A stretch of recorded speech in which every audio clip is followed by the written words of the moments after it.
Sorry, today's stream is going to be 30 minutes earlier because of just me not being good at time management. I'll sort that out somehow. Right, so 2 questions I've got from Hama Wasib. How can we do rendering in a building? What is actually the concept behind rendering? Okay, so basically, quick answer. For rendering a building, okay? Rendering a building isn't that different from rendering anything. Basically a box perspective. Okay? We've got a little boxy here. With the back edges, don't forget the back edges. And how are we supposed to render this? Well, you are always going to render 2 things. Okay? Materials and shadows. Right? For materials, let's just leave it for now, because this is complex. This is going to get you spinning around in circles quite a bit. So let's go for shadows. Shadowed faces, right?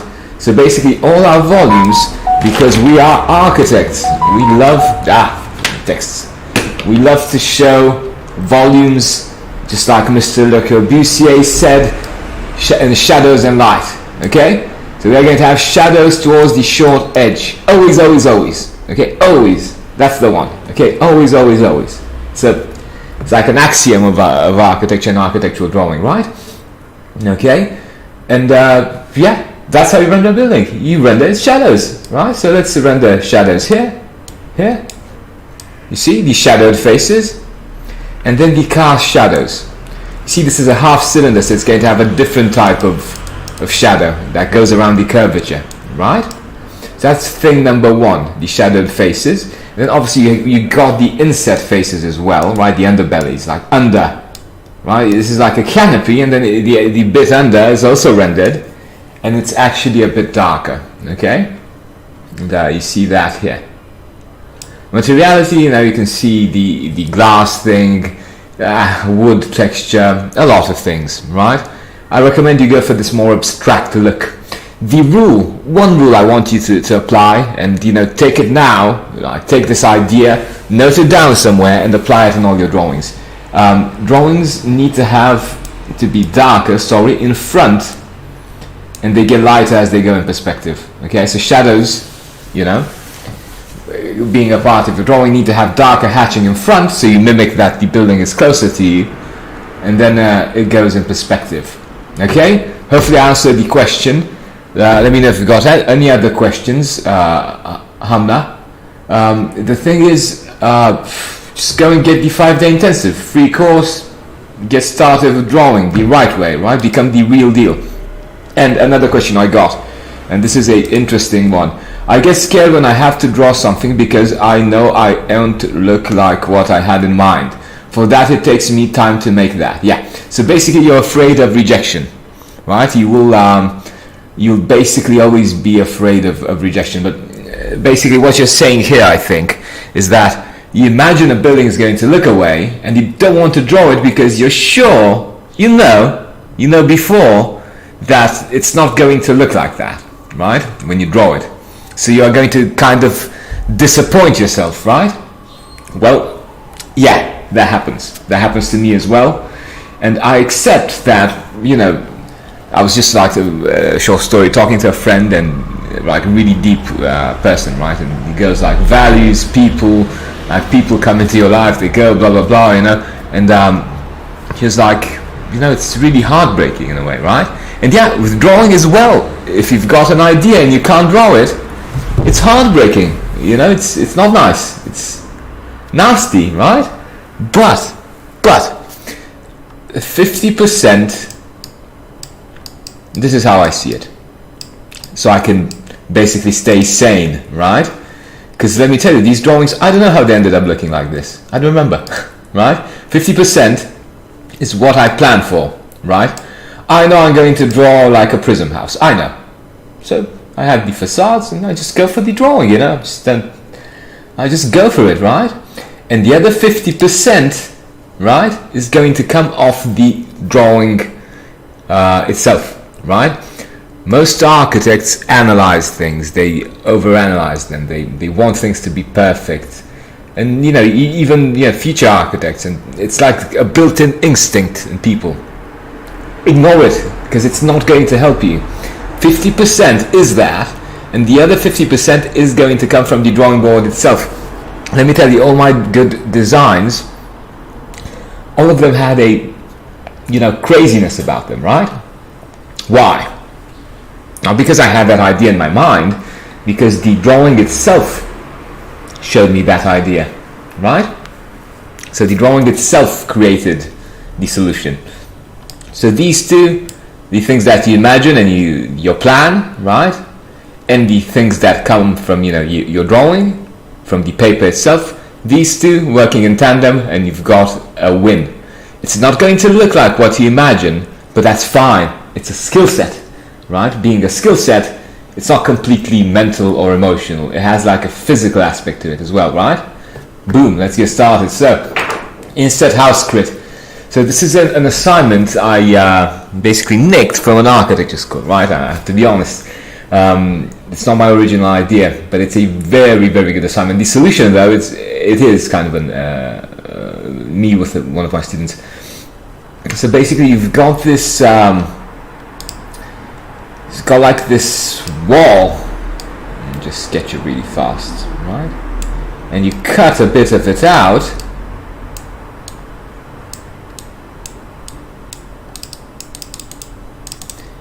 Right, you cut this bit out, and you want to throw in a house in there, right? In this case, I think it's a cube house, because I just wanted to make things simple. 10-meter edge, right? Sorry, I'm not 100% with feet. I promise I'll sort that out, right? I'll convert things to the from the metric to the right USA standard.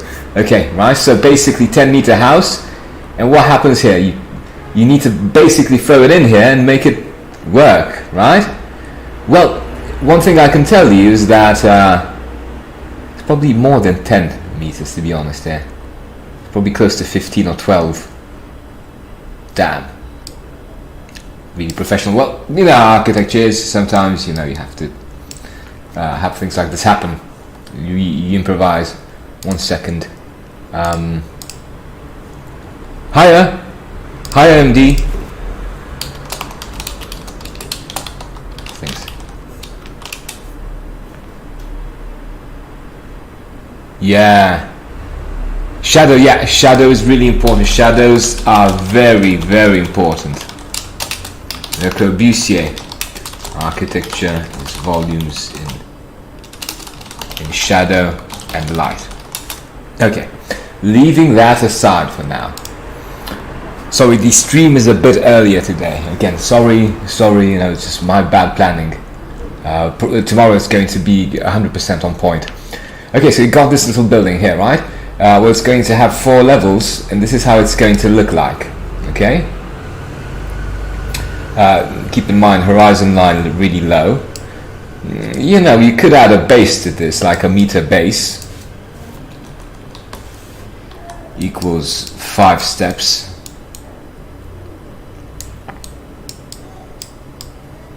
Right? Visually, again, this is all you. What you like.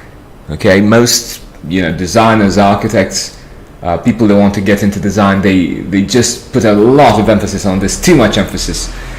This venustas part of how your building is going to look like, it's just 1/3. Okay, fimitas. It says as venustas, right? The venustas is 1/3. The other things are the structure and the utility, right? So don't get too bogged down on how you want your building to look like, because it's not that important. And you'll go, come on, man, how can't it be important? It's the most important thing. No. I'd argue that utilitas is the most important thing, especially for design, right? And the venustas is going to click automatically. Like my mentor used to say, when you've got good plans, you're going to have good facades. It's just how it is, right? So what are we looking at here? Let's see, let me zoom in. Obviously this is full of mistakes. Well, what can you do? You got a section, so a facade, just one facade, a section. Yep. It's probably going to be level 1, could be 2 because it's above the dining room, 3 and 4. The thing is, section, if you've got any questions, hit me up in the comments, I'll get back to you. Right, 4. Right, this is very, very good. If you're just building a portfolio for architecture school, this type of study is very, very good. Okay, so obviously we've got just one facade we can operate on, excepting the 4th level where you can obviously go for more, because this needs to be like a wall, right?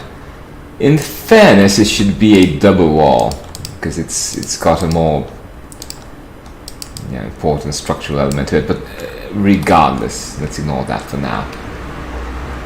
You can't get too bogged down in details, especially at this stage. 1 to 50, that's where you go and do damage.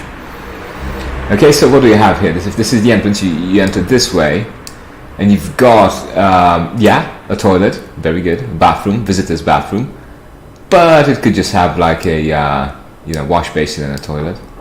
You've got the kitchen this way, a bit of a long distance, but good. You've got storage here, which is good. This is a very good mechanism. You've got a probably a like if the client is like a lawyer, you've got like his private office here or something, right? This could work very well. Then what do you have here? You go into the living areas, right? And because this is so set in, you've got the dining area, the living area. And because this is so set in, it's set in somewhere here, you need to add light, natural lighting. So obviously we are going to have like a terrace. Right, this is going to be a void made out of glass that goes all the way, right? On the whole distance, right? Somewhere here you've got this void. Hopefully this makes sense. Does it make sense? Let me just double check. Nothing.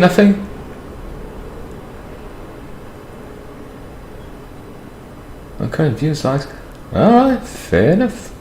It's showing something, it's not. I don't know. I'm still not used to streaming.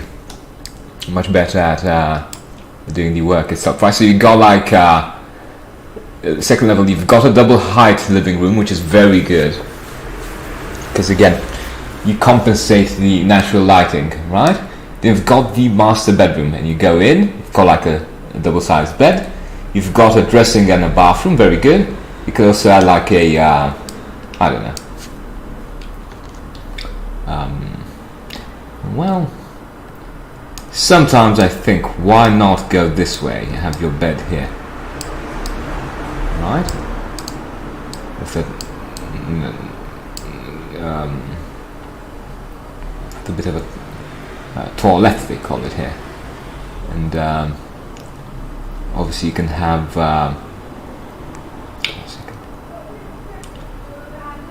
it's interesting, you have like a TV here,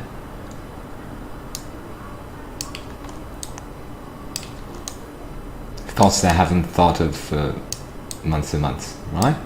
And you can have like a sliding door here and a small terrace, like a little pocket, okay? And then you've got a void here, void, it's empty, right? Could be. Then we go to the 3rd level, up the stairs, one room, one other room, the students, the children's bedrooms, 3rd bedroom here, this is a bit of a stretch, because it just has natural lighting through this thing. It's a bit of a stretch, I have to be honest, it might not work. Usually, like Kenneth Frampton said, you put, there's serving spaces, right? The served spaces are the main spaces, main rooms, living room, dining room, bedroom. The serving spaces, which are like serving the served spaces, are the ones that are, I don't know, toilets, storage, access, as in pathways and everything. You can, maybe flip this around a bit, I don't know. Let's go like this. I'm just saying, I don't know. If it goes this way,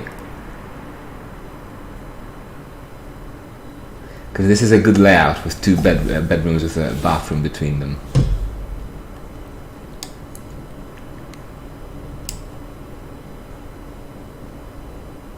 Yeah, sometimes it is like this, and you have to flip this.